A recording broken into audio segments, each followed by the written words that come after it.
Welcome to मूल निवासी दर्पण। आप सभी श्रोतागण का मूल निवासी दर्पण चैनल हार्दिक स्वागत एवं अभिनंदन करता है।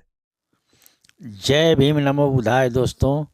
तो मैं आज आप लोगों के सामने एक चौंकाने वाला विश्लेषण लेकर आया हूँ और बताने वाला हूँ कि दशरथ जातक कथा और रामायण की वास्तविकता। तो दोस्तों, जो आज की डेट में जो रामायण, वाल्मीकि रामायण हो या तुलसी रामायण हो, ये दोनों जो है ये दशरथ जातक कथा की कॉपीराइट है, यानी कॉपी किया गया है। तो इसके लिए मैं चलता हूँ, आगे बढ़ता हूँ टॉपिक पर। यह सिद्ध करने वाली प्रस्तुति कैसे बौद्ध जातक कथाओं के आधार पर परवर्ती महाकाव्य रामायण की रचना की गई। तो प्रस्तुति है मूल निवासी दर्पण चैनल का। तो कृपया इसको लाइक, सब्सक्राइब, कमेंट करें। तो मूल ग्रंथ आदर्श जातक कथाएं, लेखक मधुकर पिपलायन।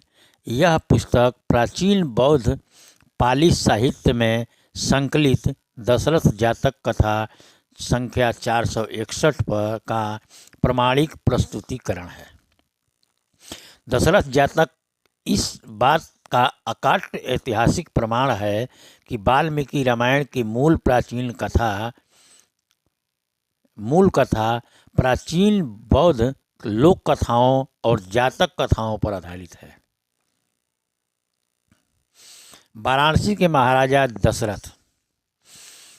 ऐतिहासिक पृष्ठभूमि। जातक कथाओं के अनुसार राजा दशरथ अयोध्या के नहीं बल्कि प्राचीन वाराणसी यानी काशी के प्रतापी राजा थे।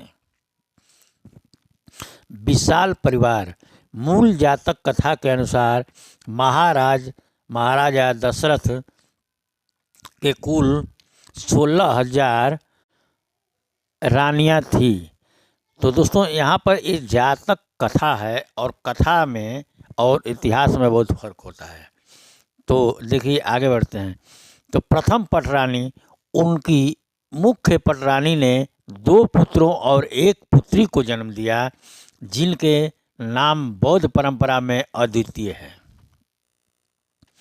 तो मूल संतानों के नाम। प्रथम पुत्र राम पंडित, अति बुद्धिमान और ज्ञानी। तो दोस्तों देखिए, यहाँ जो पंडित शब्द है वो बुद्धिमान और ज्ञानी के लिए पहले प्रयोग होता था ये बौद्ध परंपरा में। तो द्वितीय पुत्र लखन कुमार, अनुज भाई यानी छोटा भाई। अब देखिए, लखन और लक्ष्मण दोनों में फर्क है।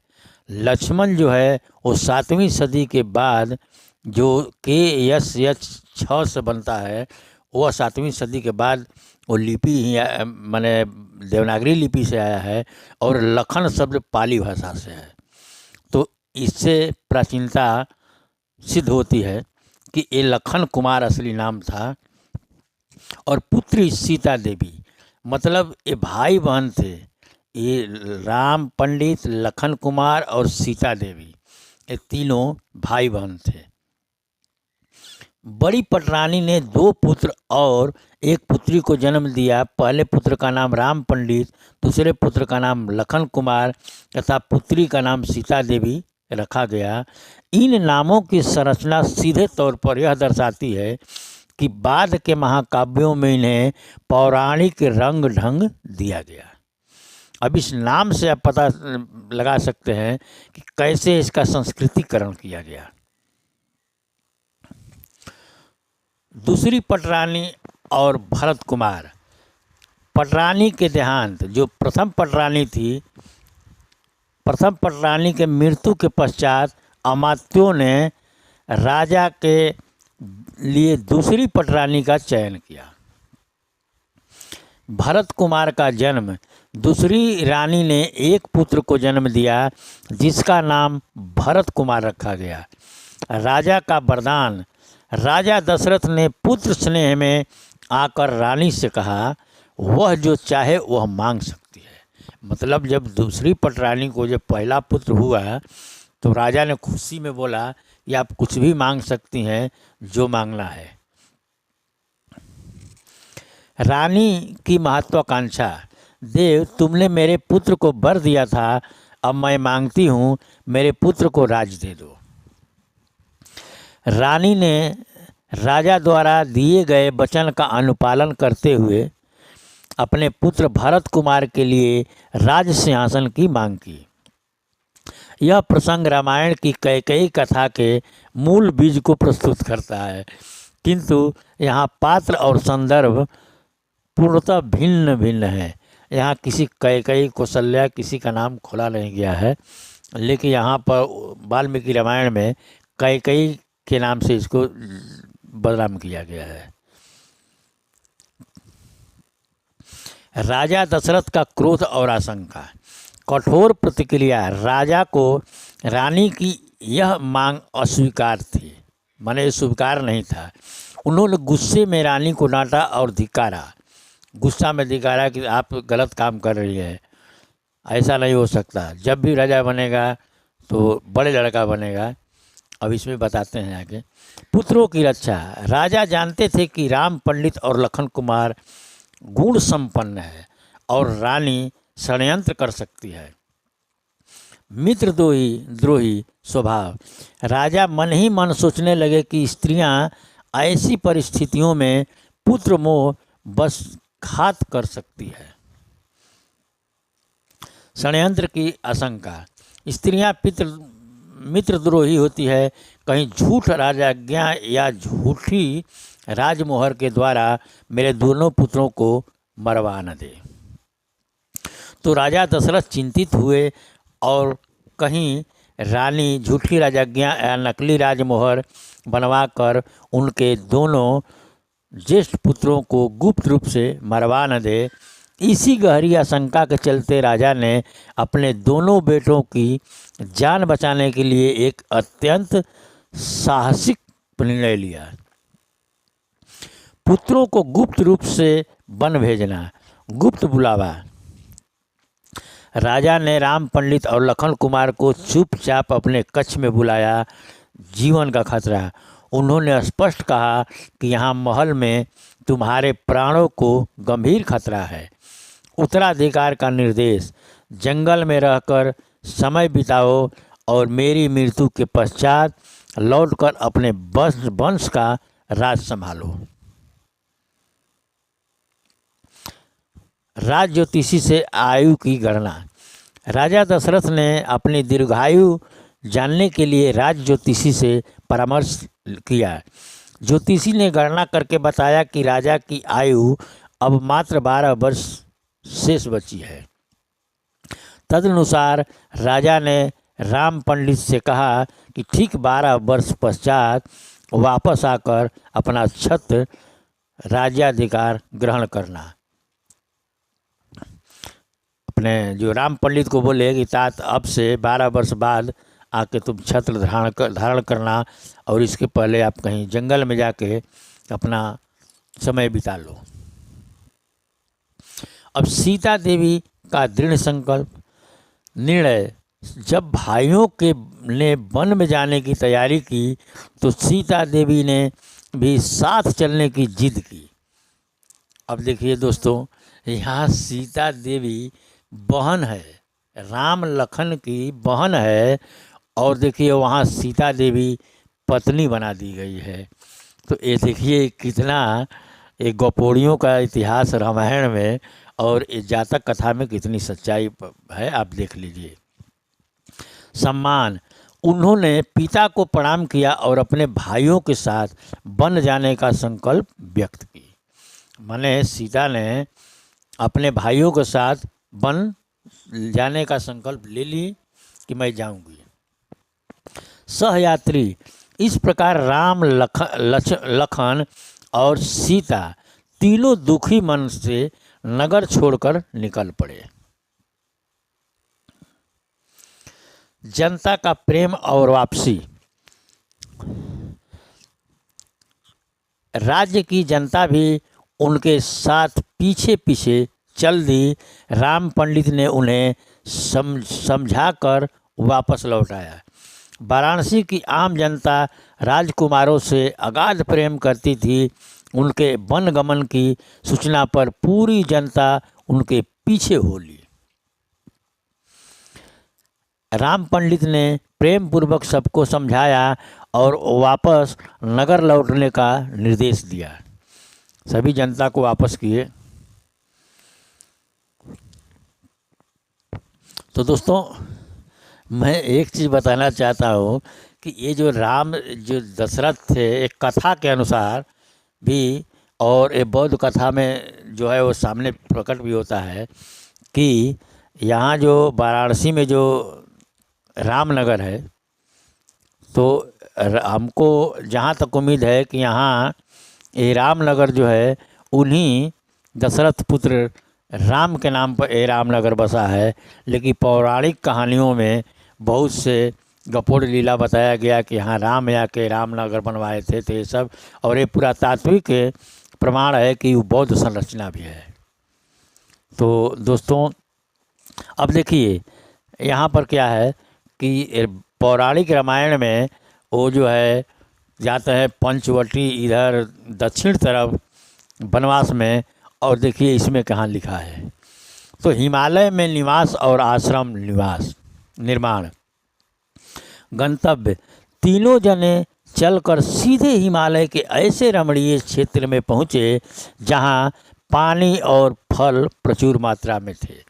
अब देखिए यहाँ पर जो है तीनों जाने भाई बहन, जैसे राम पंडित, लखन कुमार और सीता देवी, तीनों हिमालय के जंगल में गए और वहाँ वाल्मीकि रामायण या उस तुलसी रामायण में दक्षिण में दिखाया गया है। तो देखिए यहाँ कहानी में कितनी फर्क है। पर्णकुटी, वहाँ उन्होंने एक सुंदर आश्रम बनाया और अपना जीवन निर्वाह करने लगे। भातृप्रेम, भाई बहनों ने मिलकर तय किया कि सबसे बड़े और बुद्धिमान होने के कारण राम पंडित आश्रम में आराम करेंगे। वो लोग बोले कि सबसे बड़े हैं इसलिए इनको आश्रम में ही रखा जाएगा। तो लखन कुमार और सीता देवी जंगल के कंदमूल और फल फूल चुन कर लाते थे और राम पंडित का भरण पोषण करते थे। राम पंडित आश्रम में ध्यान और साधना में लीन रहते थे, जबकि दोनों भाई बहन उनकी पूरी सेवा करते थे। हम दोनों भाई बहन जंगल से फल फूल लाकर तुम्हारा पोषण करेंगे। तब से राम पंडित आश्रम में ही रहने लगे। अब 9 वर्षों का बीत जाना। समय चक्र, हिमालय के इस शांत वातावरण में शांतिपूर्वक 9 वर्ष बीत गए और इधर वाराणसी में हलचल हो गई। उधर अयोध्या नहीं बल्कि वाराणसी में, अयोध्या नाम का तो चीज़ ही नहीं था, वो तो साकेत था।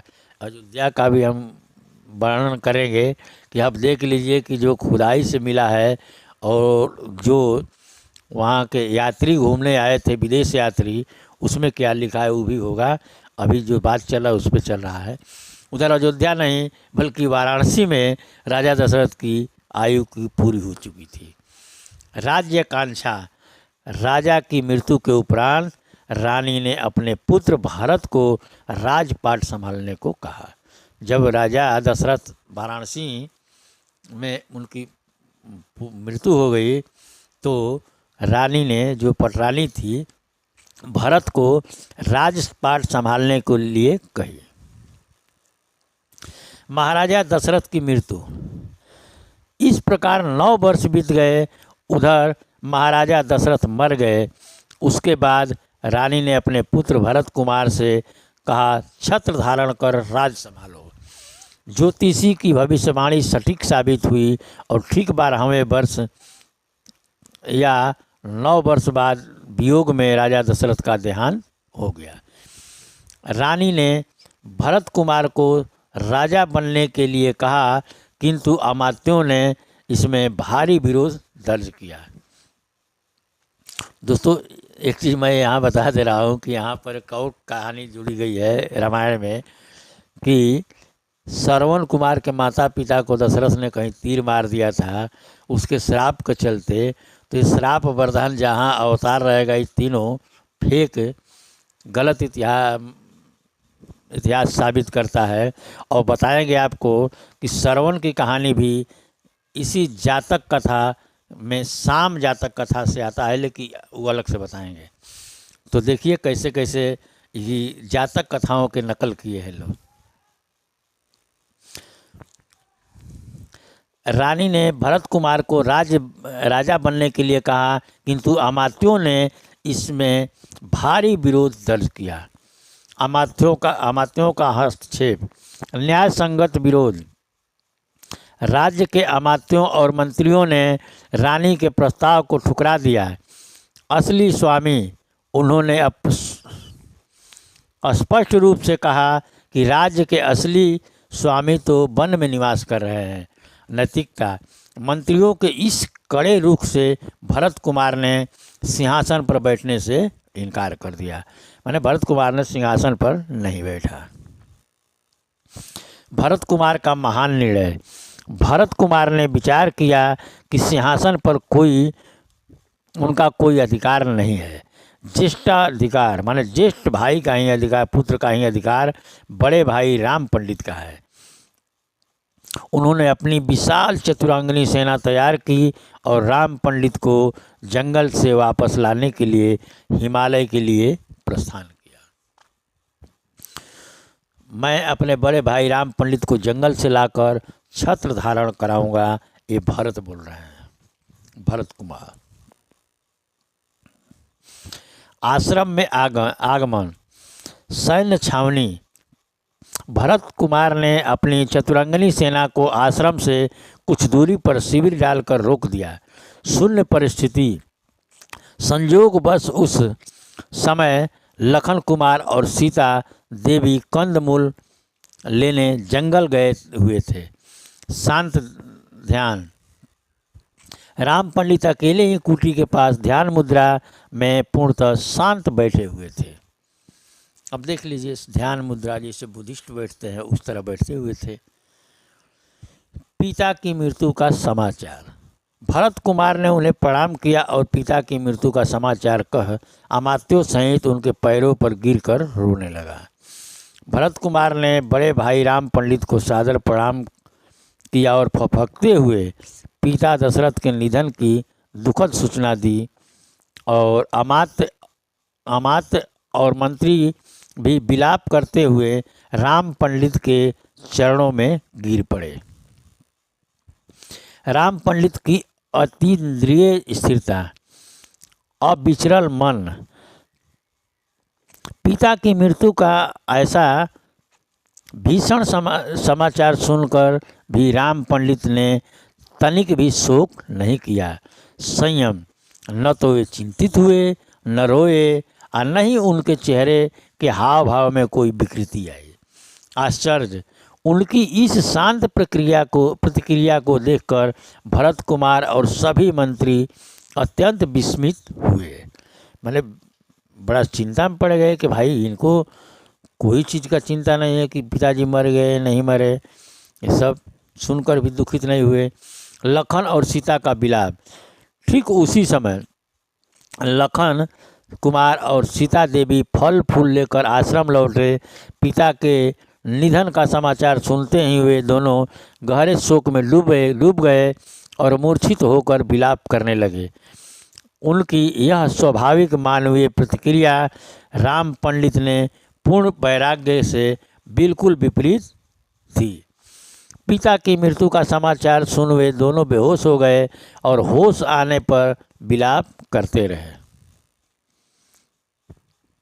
भरत कुमार का संशय, तुलना। भरत ने सोचा कि लक्ष्मण और सीता शोक सहन नहीं कर पा रहे हैं, पर राम पंडित क्यों शांत हैं। जिज्ञासा, उनके शोक रहित रहने का रहस्य क्या है, यह जानने के लिए भरत ने प्रश्न किया। भरत ने पाली भाषा में गाथा के माध्यम से बड़े भाई से इसका कारण पूछा। अब दोस्तों देखिए, यहीं पर रामायण की जो कथा है वो ताश के पत्ते की तरफ बिखर कर एकदम अलग अलग हो जाती है। और एक मोटली की तरह कि देखिए भरत और राम पाली भाषा में बात करते थे। देखिए पाली भाषा में क्या बोल रहे हैं भरत राम से कि केन राम प भावेन सोचित तबम न सोचती पितरम काल कतम सुत्वा न त्वम पसहते दुखम। ये पाली भाषा में बोल रहे हैं। इसका अर्थ है कि हे राम, किस महान प्रभाव के कारण शोक करने योग्य विषय पर भी चिंता नहीं करता। पिता के मर जाने का समाचार सुनकर भी तुझे दुख क्यों नहीं स्पर्श होता। तो देखिए दोस्तों, ये पाली भाषा में बोल रहे हैं, इसलिए यह जो है प्राचीन साबित होती है।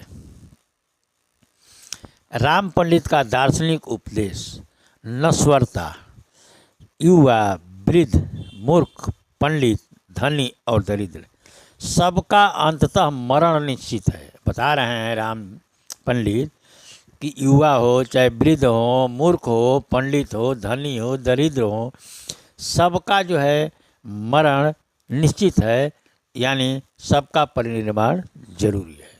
अनित्य है, अनित्य संसार, यह संपूर्ण संसार अनित्य है और नाशवान है।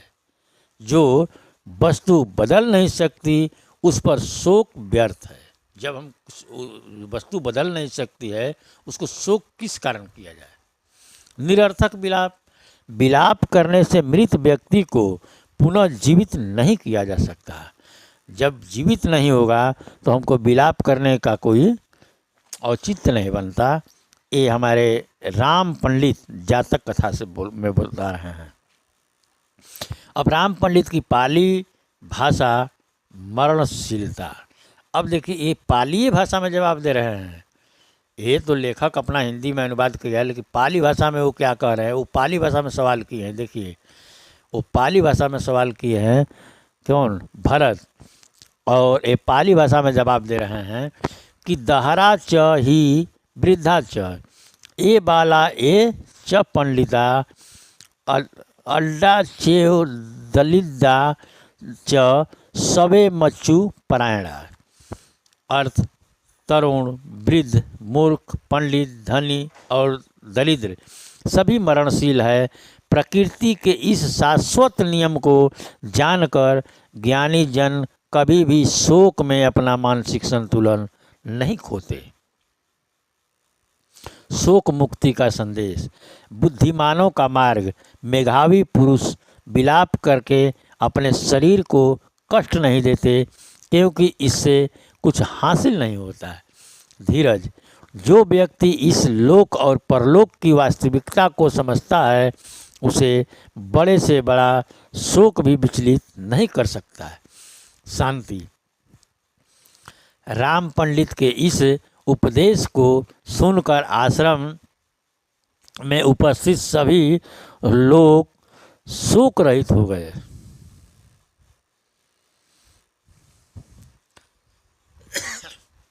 भरत द्वारा राज्य संभालने का पुनः आग्रह।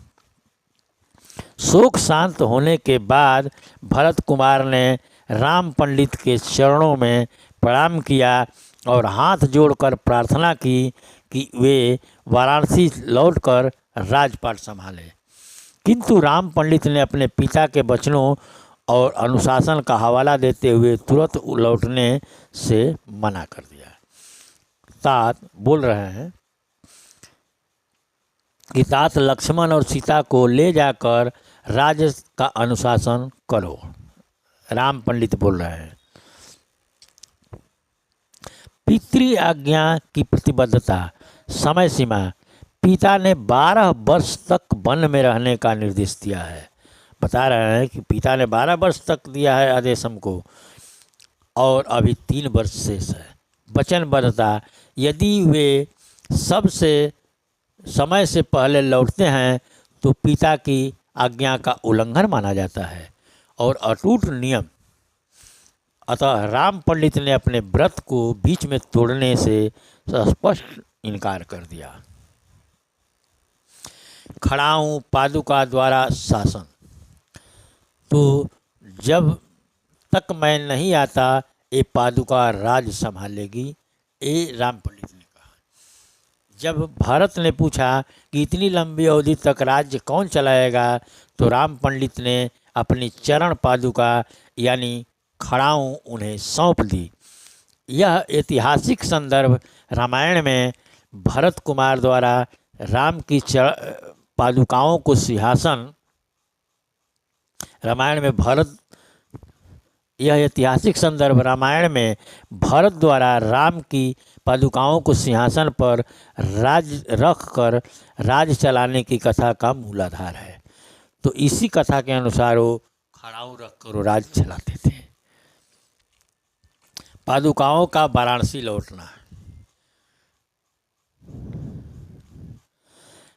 प्रस्थान।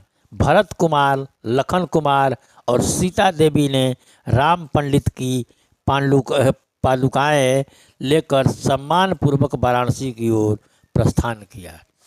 अगले 3 वर्षों तक उन पवित्र पादुकाओं को सिंहासन पर रखकर राज्य का संचालन किया गया। तो दोस्तों देखिए, यहीं पर इनका टोटल रामायण का जितना भी है वो सब इतिहास का पोल खोल देता है कि वहाँ से 9 वर्ष बाद भरत कुमार, लखन कुमार और सीता देवी वहाँ से वाराणसी लौट आते हैं हिमालय से, और अपने भाई राम पंडित का चरण पादुका लेकर सम्मानपूर्वक वाराणसी पहुँच जाते हैं। और यहाँ पर देखिए, ये वाल्मीकि गपोल लीला, ये कौन वाल्मीकि लिखने वाला था पता नहीं, कब जन्म लिया, कब क्या किया। और वाल्मीकि रामायण या तुलसी रामायण में इस सीता को रावण द्वारा अपहरण करा दिया जाता है। तो दोस्तों देखिए कितना बड़ी विडंबना है। तो ठीक है, इसका भी बताएंगे। ऐसे ऐसे गपोल लीला, और इस पे हमारे पूर्वज सहित सब लोग विश्वास भी करते हैं कि ऐसा रावण ने किया, ये किया, वो किया, तो सुपर्णखा का नाक काटा, तो बाली का हत्या किया। तो ये सब समझिए कि यहीं से समाप्त होने वाला है। थोड़ा ही बाकी बता रहे हैं, आगे फिर बताएंगे। प्रशासनिक निष्ठा। मंत्रियों और नागरिकों ने पादुकाओं के माध्यम से पूरी ईमानदारी से राजधर्म का पालन किया। राम पंडित की वापसी और राज्याभिषेक। ठीक 12 वर्ष पूरे होने पर राम पंडित जंगल से बाहर आए और सीधे वाराणसी के राजोद्यान में प्रवेश किया। अमात्यों और नागरिकों ने अत्यंत हर्षोल्लास के साथ उनका स्वागत किया और राजमहल में लाकर उनका भव्य राज्याभिषेक किया। अमात्यों ने राम पंडित को राजमहल में राज्याभिषेक किया। राज्यकाल की अवधि। अब देखिए, एक कथा है। तो देखिए, पाली भाषा में लिखा हुआ है कि 10 वर्ष सह हसानी सगी वस सहतानी च कब्बू गियो महाबाहु रामो रज मकार यति। अर्थ है कि स्वर्ण ग्रीवा, कम्बू ग्रीव तथा महान बाहुओं वाले राम पंडित ने 10,000 और 16,000 अर्थात 6,000 16,000 वर्ष तक न्यायपूर्वक राज्य किया। तो दोस्तों, स्रोत और प्रामाणिकता। बौद्ध त्रिपिटक, ये कहाँ से कथा लिया गया था, ये टोटल जी बताया जा रहा है। बौद्ध त्रिपिटक, यह कथा सूत पिटक के अंतर्गत खुद्धक निकाय के जातक मूलक ग्रंथ से ली गई है। जातक कथा संख्या, यह प्रसंग औपचारिक रूप से दशरथ जातक संख्या 461 के रूप में दर्ज है। ऐतिहासिक सत्य, यह साक्ष्य प्रमाणित करता है कि वाल्मीकि रामायण की कथा बहुत बाद में इसी लोक कथा को विस्तृत करके गढ़ी गई है। रामायण की काल्पनिक सिद्धि। दशरथ जातक इस बात का अकादमिक प्रमाण है कि रामायण कोई मौलिक या वास्तविक इतिहास नहीं, बल्कि प्राचीन बौद्ध जातक कथाओं के ऊपर रचित एक काव्यात्मक और परिवर्धित रचना है। तो मूल निवासी दर्पण की प्रस्तुति।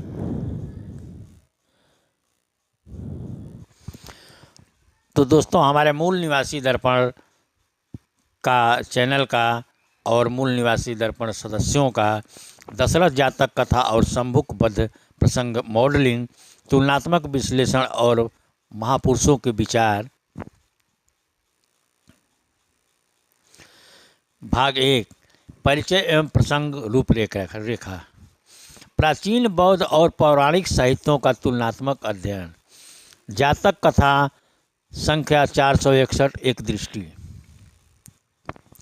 वाराणसी के राजा दशरथ के पुत्र राम पंडित लखन कुमार और सीता देवी थी। सौतेली माता के वरदान के कारण राम पंडित स्वेच्छा से हिमालय गए ताकि राज्य में कलह न हो।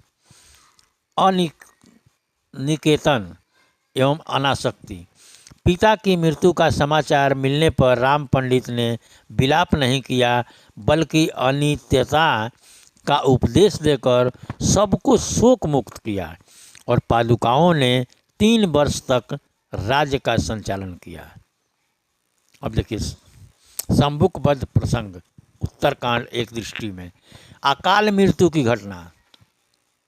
अब यहाँ तुलना किया जा रहा है कि राम राज्य में एक ब्राह्मण के बालक की अकाल मृत्यु पर नारद मुनि द्वारा शूद्र संभुक की तपस्या को कारण बताया गया, जो वर्ण व्यवस्था के नियमों के विरुद्ध थी। तो दोस्तों, यहाँ देखिए, इसी जातक कथा, मेन जातक कथा यही है और इसी के आधार पर देखिए संभुक का भी वध कराकर एक वर्ण व्यवस्था नियम के विरुद्ध बताए, जो ज्ञान लेना या तपस्या को ही पहले ज्ञान बोला जाता था। राजकीय कार्रवाई। श्री राम ने पुष्पक विमान पर जाकर संभुक का वध किया, जिससे ब्राह्मणीय संतुलन पुनः स्थापित हुआ और ब्राह्मण पुत्र जीवित हो उठा। अब बताइए, तुलनात्मक मॉडलिंग विश्लेषण। बौद्ध जातक कथा बनाम उत्तर कांड तुलना।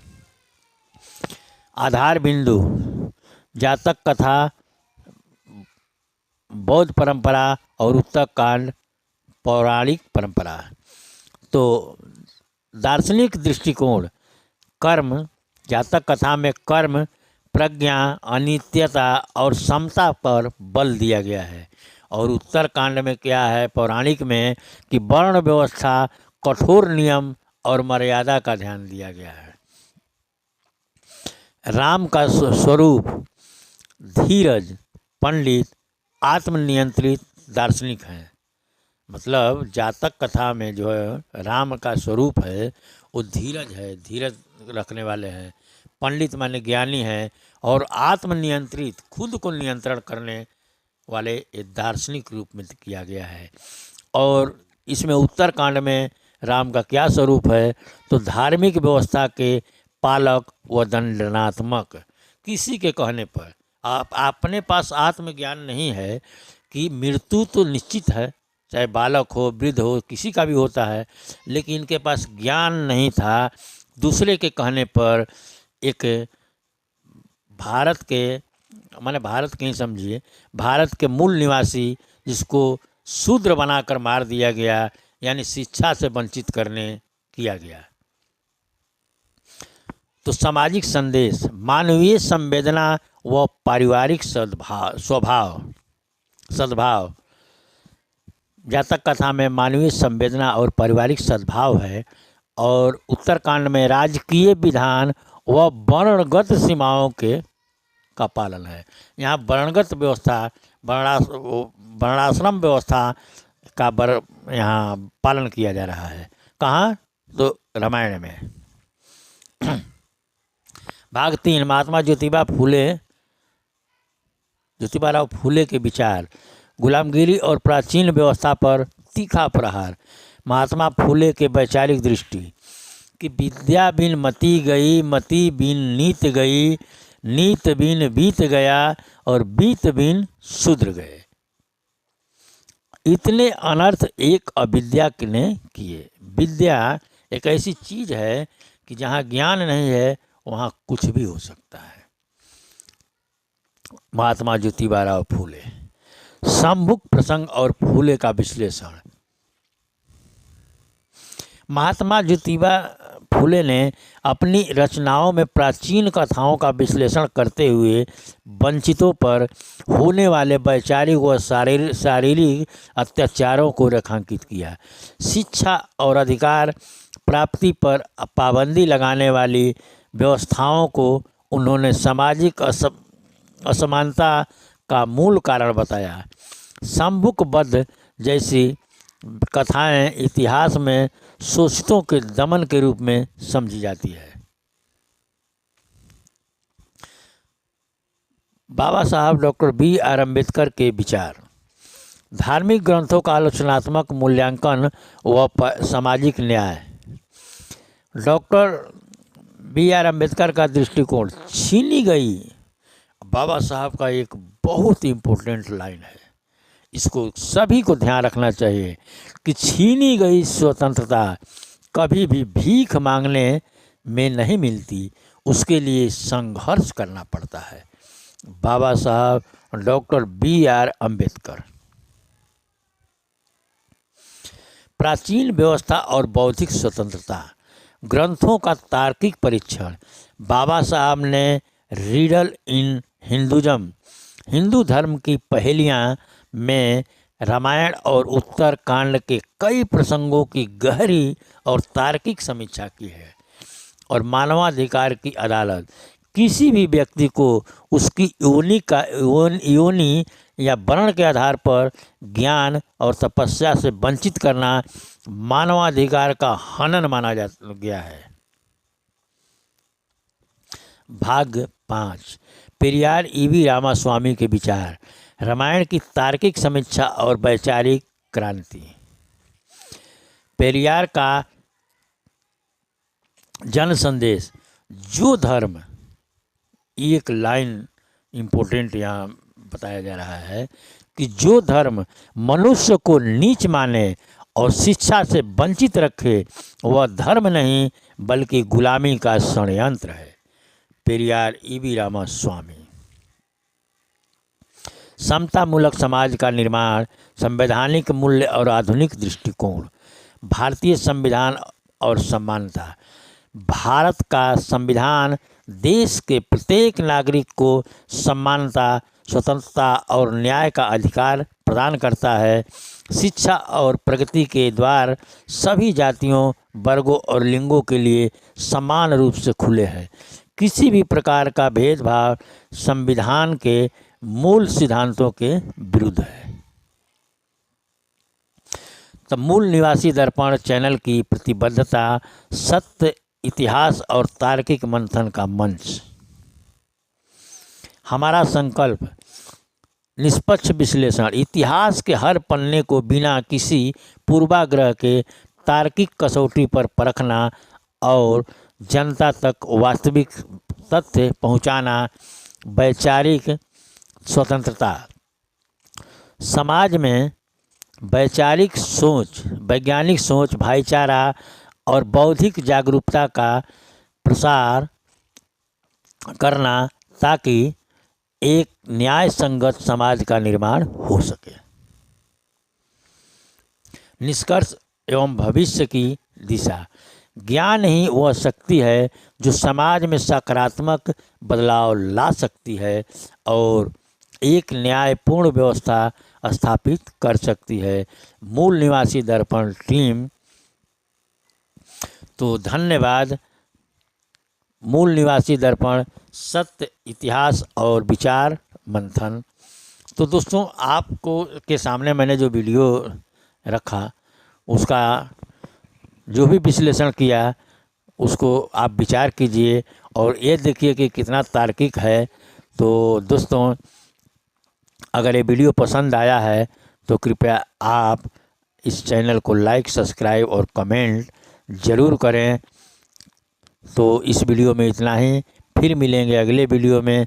तब तक के लिए आप अपना और अपने परिवार का ख्याल रखें। सबको जय भीम, नमो बुद्धाय, जय मूल निवासी, जय संविधान।